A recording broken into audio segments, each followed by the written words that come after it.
ఏదైతే ఇంతసేపు అందరూ మాట్లాడుతున్నారు, ఆ పరిణీతి చెందారు 74 సంవత్సరాల వయసులో, 70 సంవత్సరాల వయసులో, 74 సంవత్సరాల వయసులో పరిణీతి అనే అనే మాట కంటే కూడా ఈరోజు ఎందుకు ఈ రోజు ఇలా చెప్పాల్సి వస్తుందంటే, ఒక రకంగా అది మంచిదే సార్.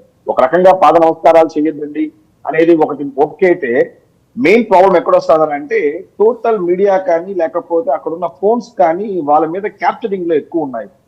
ఇప్పుడు ప్రాబ్లం అంతా ఎక్కడ వస్తున్నారు అంటే, ఎవరు కాలు మొక్కుతున్నారు, ఎవరు ఏం చేస్తున్నారు, ఎవరు అక్కడ ఓవర్ యాక్షన్ చేస్తున్నారు అనేవన్నీ కూడా ఏమవుతుందిరా అంటే, అక్కడ ఉన్నటువంటి మీడియాలు చాలా వరకు దాని మీద ఫోకస్ పెట్టినప్పుడు కొన్ని సందర్భంలో అది మళ్ళా చూపించుకొని అదే వీడియోని మళ్ళా వేయించుకోవడం కూడా మనం చాలాసార్లు చూసాం. పర్టికులర్ గా ఈ కల్చర్ ఎక్కువ తమిళ, పర్టికులర్ గా బాలకోట గారు కొంచెంసేపు మ్యూట్ లో ఉండాలి. మీరు బాలకోట గారు మ్యూట్ లో ఉండండి దయచేసి. సార్, ముఖ్యంగా ఇలాంటి కల్చర్ ఎక్కడుంటుందంటే, మా దగ్గర ఉన్నటువంటి తమిళనాడులో ఈ కల్చర్ చాలా ఎక్కువ ఉంటుంది.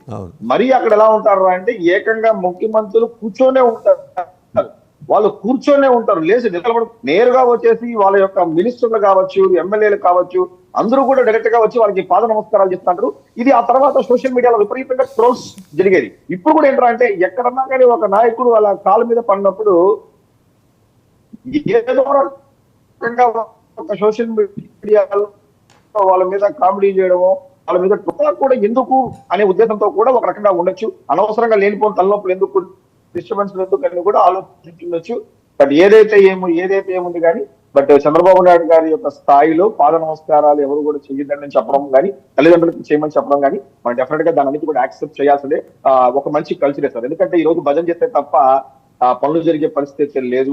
నాయకుడికి ఫ్రీక్వెంట్ గా వెళ్ళి కనబడితే తప్ప పార్టీలో వీళ్ళు ఉన్నారన్న విషయం కూడా నాయకులు గుర్తించే పరిస్థితి లేనున్న తరుణంలో ఇలాంటివన్నీ కూడా ఏంటవుతుందంటే ఒక మంచి మెసేజ్ వెళ్తుంది. కానీ నేను ఒకటి చెప్తాను సార్, దీని అన్నిటికీ కారణం, నేను ఈ రోజు రాష్ట్రంలో ఈ ఆంధ్రప్రదేశ్ ప్రభుత్వం ఏదైతే ఏర్పాటైందో 144 నియోజకవర్గాల్లో గెలిచిన ఎమ్మెల్యేలు కానీ, అందులో ఉన్న పనిచేస్తున్నటువంటి మంత్రుల నుంచి ముఖ్యమంత్రి వరకు ప్రతి ఒక్కరు ఒళ్ళు దగ్గర పెట్టుకొని పనిచేయడానికి కారణం మాత్రం గత ప్రభుత్వంలో పరిపాలించినటువంటి Jaganmohan Reddy and team.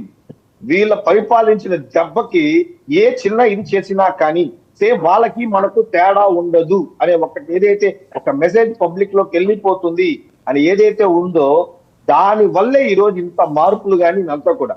First of all ఇంత కెమిస్ట్రీ రావడానికి నాయకుల మధ్య కానీ, లేదంటే ఖచ్చితంగా ప్రజలు ఇప్పుడు అలా గుర్తు రావడానికి కారణం కానీ, అంటే చంద్రబాబు నాయుడు గారి గతంలో ముఖ్యమంత్రిగా థాంక్ఫుల్ టు జగన్మోహన్ రెడ్డి గారు అంటారు, అంతేనా?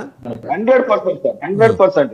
ఒక బలమైన చూసారా, ఇప్పటికైనా మీరు ఒప్పుకున్నారు ఆయన సంస్కర్త అని, సమాజంలో మార్పు తీసుకురావడానికి ఆయన కారణమయ్యారని. 100% సార్, 100%. సరైన ఒక రాక్షసుడు వెళ్ళిపోయిన తర్వాత ఏం చేస్తుంది ఇప్పుడు చూడండి మీరు చూసుకుంటే, చంద్రబాబు నాయుడు గారు మనము అదే చేస్తే వాళ్ళకి మనకు తేడా ఉండదు, మనము అదే చేస్తే వాళ్ళకి మనకు తేడా ఉండదు, మనము దాడులు చేస్తే వాళ్ళకి మనకు తేడా ఉండదు అంటే మీనింగ్ ఇది. ఈ రోజు జనాలు ఇంతమంది మనకు ఓట్లు వేయడానికి కారణం కేవలం జగన్మోహన్ రెడ్డి గారు చేసిన పరిపాలన సృష్టించిన ఒక విధ్వంసమే. తిరిగి మళ్ళా ఎక్కడన్నా కానీ మనం కూడా శ్రేష్ఠ స్థాయిలో మన నాయకులు ఎవరన్నా చేస్తే డెఫినెట్ గా ప్రజలు మనల్ని హర్షించరు అనే విషయాన్ని ఈ మధ్య కాలంలో 30 రోజులుగా నాకు తెలిసి చంద్రబాబు నాయుడు గారు పబ్లిక్ దాదాపు 10 నుంచి 15 రోజులు చెప్పిన సందర్భాలు. ఇంకా పవన్ కళ్యాణ్ గారు అయితే మొదటి నుంచి చెప్పడం జరిగింది. సో దట్ మీన్స్ ఏదో గెలిచిపోయినాం, తనకి మదం ఎక్కించుకోవడము, మళ్ళా మాదే గడ ప్రభుత్వం ఏముంటారని మాట్లాడి విర్రవీగితే ప్రజలు మళ్ళీ ఎక్కడ కూర్చోబెట్టాలని ఎగ్జాంపుల్ చూశారు. కాబట్టి ప్రతి ఒక్క నాయకుడు 164 నియోజకవర్గాల్లో గెలిచిన ప్రతి ఎమ్మెల్యే కూడా ఒళ్ళు దగ్గర పెట్టుకొని జాగ్రత్తగా పనిచేస్తే తప్ప అనే ఒక హెడ్ మాస్టర్ పాత్రని ఈరోజు చంద్రబాబు నాయుడు గారు బలంగా పోషిస్తున్నారు. వీళ్ళందరూ కూడా ఆ విధంగా ఉన్నారు సార్.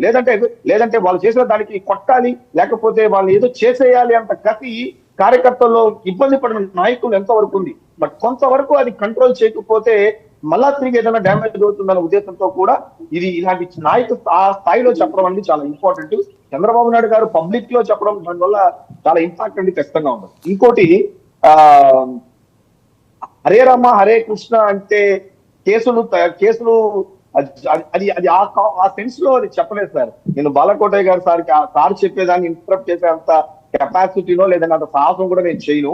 కాకపోతే ఏంట్రా అంటే ఆ వర్షన్ ఏంట్రా అంటే దేవాలయాలే అనే లేకపోతే జైళ్ళు అనేవి మనుషులు తప్పులు చేసిన వాళ్ళకి ఉండడానికి స్థలం ఉండదు అనే ఒక అనే ఒక పాయింట్ లో దాన్ని తీసుకొచ్చారు. అంటే దట్ మీన్స్ అట్లీస్ట్ ఒక డివోషనల్ మూడ్ లో మనం ఉన్నట్టయితే ఏదో మనం అట్లీస్ట్ భగవద్గీత లేకపోతే ఏదో ఒకటి ఖురానో లేకపోతే బైబిల్ ఏదో వాట్ ఎవర్ ఇట్ మేబీ అవి ఏదైనా కానీ వాళ్ళు కనీసం భగవంతుడితో కనెక్ట్ అయితే కొంతవరకు మనిషిలో రాక్షసత్వం తగ్గుతుందనేది ఇది జగమెరిగిన సత్యం. అది దాంట్లో తప్పేమి కాదు అసలు యాక్చువల్ చెప్పాలంటే. అందుకే మనం ఇప్పుడు కూడా పిల్లలు కూడా భగవంతుడి గురించి అలా అన్ని చెప్తాంటే వాళ్ళు మన యొక్క దైవ లక్షణాలు లేకపోతే వాళ్ళ ఒక గుడ్ క్వాలిటీస్ లో పెంచడానికి టాక్ అబౌట్ అవర్ రిలీజియన్ గురించి మనం మాట్లాడతాం.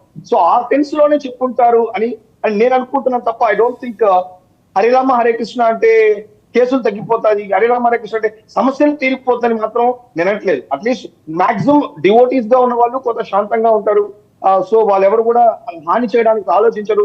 సో వాళ్ళకి ఒక సాఫ్ట్ మైండ్ సెట్ వస్తుందండి. సార్ ఇప్పుడు అంత ఎందుకు సార్, బుద్ధుడిని బాగా పూజించే జపానీస్ నాకు తెలిసి చాలా తక్కువ క్రైమ్ రేట్ జపాన్ లో ఉంటుంది. ద రీజన్ ఏంటంటే ఒక బౌద్ధ మతం యొక్క దీన్ని ఎవరైతే స్వీకరిస్తారో వాళ్ళలో చాలా శాంతం అనేది ఏర్పడుతుంది. వాళ్ళు తప్పులు చేయడానికి ఇష్టపడరు అసలు. అదేంటది మనకు I mean Hiroshima I think ఆ బాంబ్ బ్లాస్ట్ ఒకటి ఉంటుంది చూడండి సార్, ఒకటి నాకు I'm not getting that point. Hiroshima Nagasaki Hiroshima Nagasaki తర్వాత కూడా ఎగ్జాక్ట్లీ హిరోషిమా నాగసాకి అది జరిగిన తర్వాత వాళ్ళకి విపరీతమైన కోపం వచ్చేసింది వాళ్ళ మీద, ఇతర దేశాల మీద. మా మీద ఇంత దాడులు ఎందుకు చేస్తున్నారండి. బట్ ఇప్పటికి కూడా జపాన్ లో ఒక బ్యూటిఫుల్ సిస్టమ్ ఉంటుంది. నేను కూడా యూస్ ద జపాన్ సిస్టమ్ చాలా చోట్ల చెప్తా ఉంటాను. అంటే అక్కడ వాళ్ళు ఆ గాంధీ సిద్ధాంతాన్ని బలంగా పట్టుకున్న వాళ్ళు జపానీస్ యాక్చువల్ చెప్పాలండి. కాబట్టి అక్కడ చాలా శాంతంగా ఉంటుంది. సో అలాంటి యాంగిల్స్ లో కూడా చెప్పుండొచ్చు. ఎందుకంటే సార్ డెఫినెట్లీ ఇప్పుడున్న అవసరం కూడా ఉంది సార్.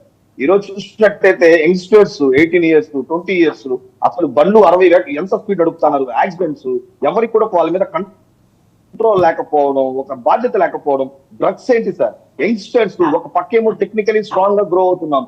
ప్యారలల్లీ చూసినట్టయితే డ్రగ్స్ లోను మన అంతే ఇన్వాల్వ్ అయిపోతున్నారు పిల్లలు కూడా. ప్రతి దాంట్లో కూడా మీరు చూసినట్టు యంగ్స్టర్స్ అన్ని చోట్ల ఇన్వాల్వ్ అవుతున్నారు. Youth back bone for